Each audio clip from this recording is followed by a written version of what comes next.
Well, looks like we did a good job on this side. She's holding and doing really good. Let's try and do an even better job on this side. I was thinking this is actually probably okay, but as you saw before, it's a little rough. And if I push on this, you can actually see it seeping out a little bit. So might as well do it while we're at it.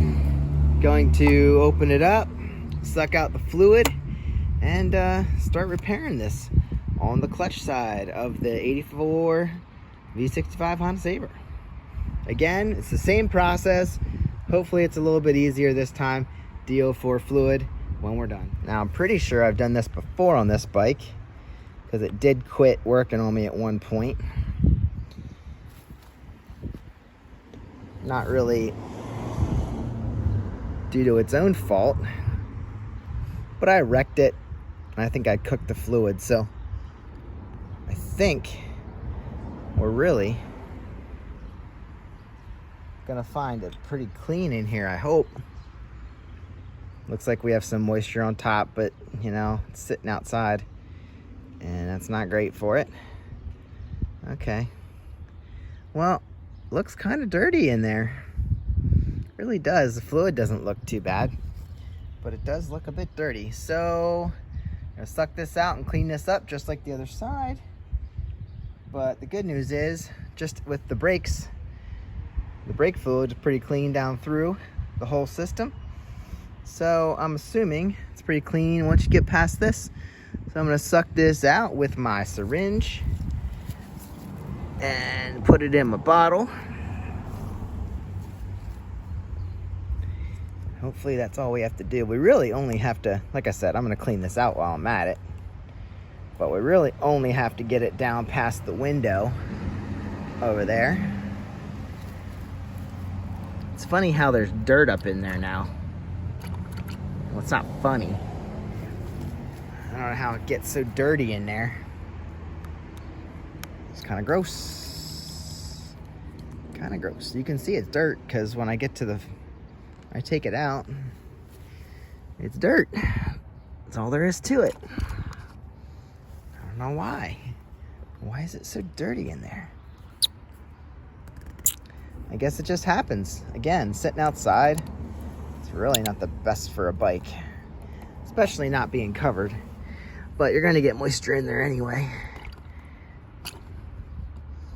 That's about all I can suck out, so we'll sop the rest up with the paper towel and try and get it clean. Okay. Certainly grossness in there.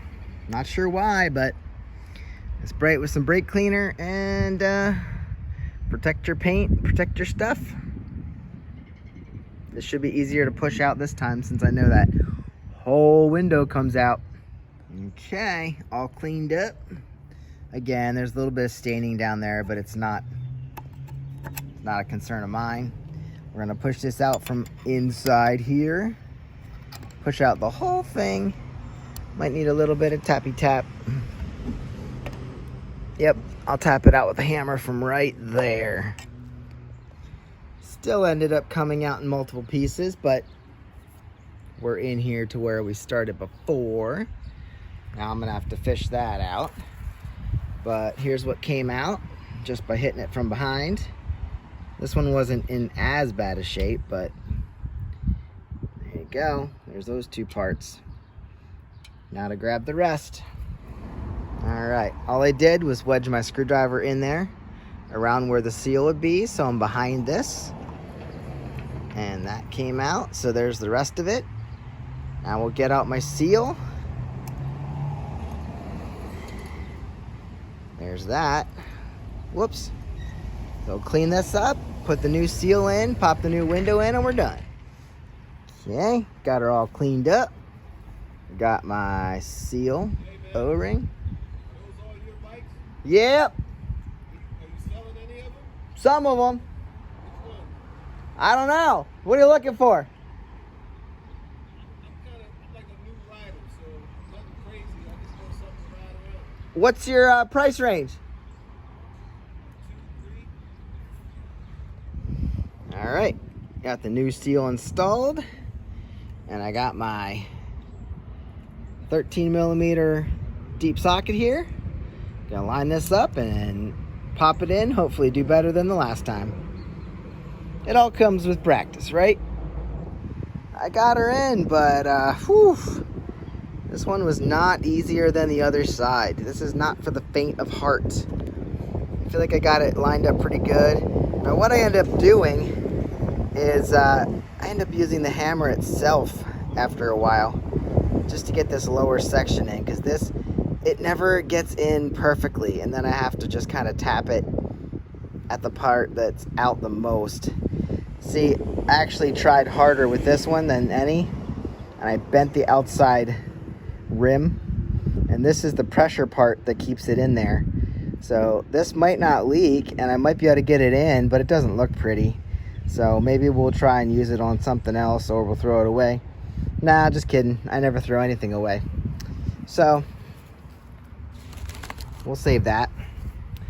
But after the second one, I was able to, like I said, I used the socket, lined up the socket there and drove it in a little bit, and it just wasn't getting here. So I just took the hammer straight up and just tapped it. I was pretty careful. It looks like I didn't really scratch it much.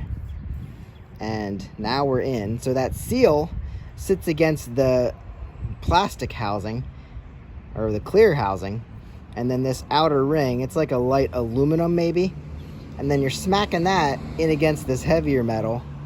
And I actually wasn't having very good luck, so I took a little bit of sandpaper and tried to smooth out the inside, like on the inner lip, so I thought maybe it would slide in there better.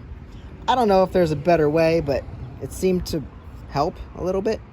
So anyway, hopefully this side doesn't leak, just as that one isn't leaking. I'm going to put the .4 in and make sure we have pressure. Since we don't have to bleed this, I don't think, all we really need to do is put this in. I'm getting it everywhere. All we really need to do is put this in and clean up the lid and put it back together. There. That's about all we need. Here where the bar is straight, you see it in the window, and this is bright clean fluid, so I'm gonna wipe this down and put it back together. Now she really does look good as new. Come back and watch for more. I guess we're ready to get this bike back out on the road. Fixed everything up. Oh, I didn't pump this. I assume it's fine. Oh yeah, that's firm. Feels like we're good to go. I'll see you guys out there. Catch you on the next one.